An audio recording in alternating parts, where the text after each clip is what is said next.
آسمانی اور زمینی حکمت۔ خدا کی حکمت حاصل کرنے کے لیے ہمیں روح کے ذریعے چلنا چاہیے، نہ کہ جسم میں۔ میں زکریا امیر ہوں، مسیح یسوع میں آپ سب کی سلامتی ہو۔ حکمت کے لحاظ سے چاہے وہ آسمانی ہو یا زمینی، واقعی یعقوب کی کتاب کو سمجھنے میں ایک بہت ہی بنیادی تصور ہے۔ درحقیقت اس کا تعلق تقریباً ہر اس مسئلے سے ہے جسے ہم نے دیکھا ہے، اور ہم اس کتاب کو ختم کرنے سے پہلے اسے دیکھنے جا رہے ہیں۔ اب میں پہلے ہی خط کے اس حصے کا حوالہ دے چکا ہوں جب ہم نے دیکھا کہ خدا ان کی بات کیوں نہیں سن رہا اور ان کی دعاؤں کا جواب نہیں دے رہا، کیونکہ وہ کہتا ہے اگر تم میں عقل کی کمی ہے تو خدا سے مانگو جو سب کو دیتا ہے، لیکن وہ اسے وصول نہیں کر رہے ہیں کیونکہ وہ دوگلے ذہن ہیں۔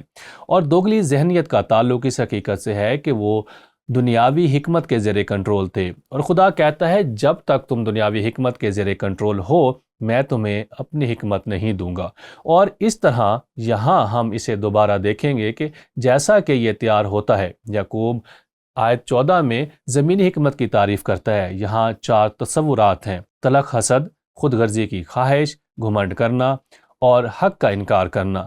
اب اگر آپ ان 4 بیانات کو لیں اور اسے ہر قسم کے طرز عمل میں توڑ دیں تو یہ بنیادی طور پر یہ سب کچھ دنیا کی دانائی کے لحاظ سے کہتا ہے، اس دنیا کی حکمت۔ اور وہ آگے کہتا ہے کہ اس قسم کی حکمت زمینی ہے، یہ غیر روحانی ہے، یہ دراصل بہت سے معاملات میں شیطانی ہے، یہ خدا کی طرف سے نہیں ہے، یہ برائی سے ہے، خود شیطان کی طرف سے، اور یہ فساد اور ہر برے عمل کا باعث بنے گا۔ تو میرے عزیزو، اب یعقوب اوپر سے حکمت کے ساتھ اس کا مقابلہ کرتا ہے، اور یہاں کئی مختلف وضاحتی الفاظ ہیں۔ اوپر سے حکمت یہ ہے: خالص، یہ امن پسند ہے، یہ نرم ہے، یہ تعمیل ہے، یہ رحمت سے بھرا ہوا ہے، اچھے پھل ہیں، غیر متزلزل ہے۔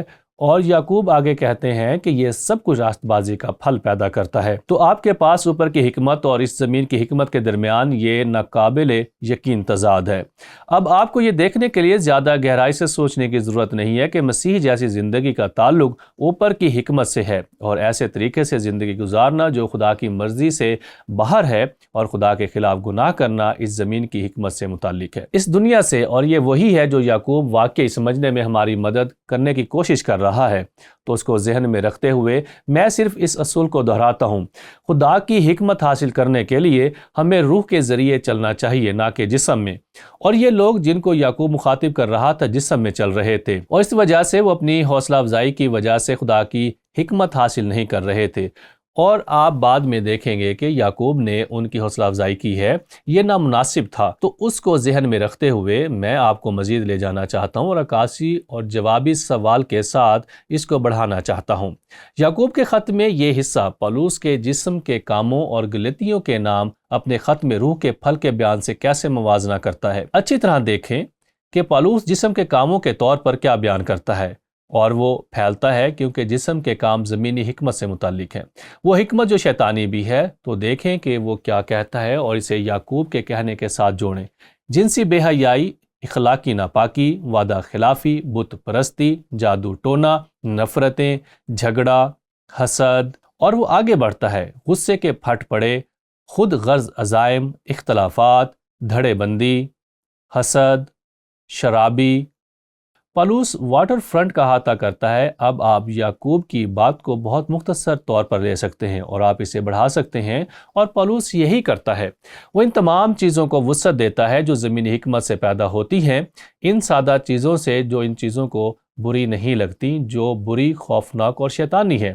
تو آپ کو ارتباط نظر آتا ہے۔ جسم کے کام اس دنیا کی حکمت سے متعلق ہیں، لیکن پولس ہمیں روح کا پھل دیتا ہے، اور اس کا تعلق کس سے ہے؟ اوپر سے حکمت، محبت اور خوشی، امن، صبر، مہربانی، نیکی، وفاداری، نرمی اور ضبط نفس۔ یعقوب دراصل میرے خیال میں 7 بیانات یا وضاحتیں استعمال کی گئی ہیں، لیکن یہاں پولس تقریباً 8 استعمال کرتا ہے، لیکن وہ ایک ہی چیز کے بارے میں بات کر رہے ہیں۔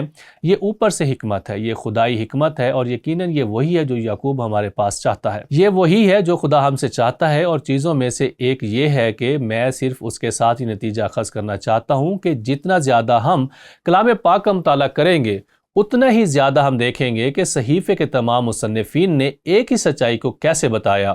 انہوں نے مختلف الفاظ استعمال کیے ہوں گے، لیکن انہوں نے ایک ہی سچائی کا اظہار کیا۔ اور یہ سب ایک ساتھ آتا ہے جیسا کہ خدا کی ہم پر نازل کردہ مرضی ہے۔ اور میرے لیے یہ حوالہ دوسرا تیموتھیوس 3:16 واقعی زیادہ معنی خیز ہے، جیسا کہ پالوس نے تیموتھیوس کو اس وقت لکھا تھا جب وہ رومی جیل سے آسمانی گھر جانے کے لیے تیار تھا۔ اس نے تیموتھیوس سے کہا، تمام صحیفے خدا کے الہام سے ہیں اور تعلیم دینے اور ملامت کرنے اور اصلاح کرنے اور راست بازی کی تربیت کرنے کے لیے مفید ہیں، اور یہ یقیناً خدا کی حکمت ہے، اوپر سے حکمت ہے۔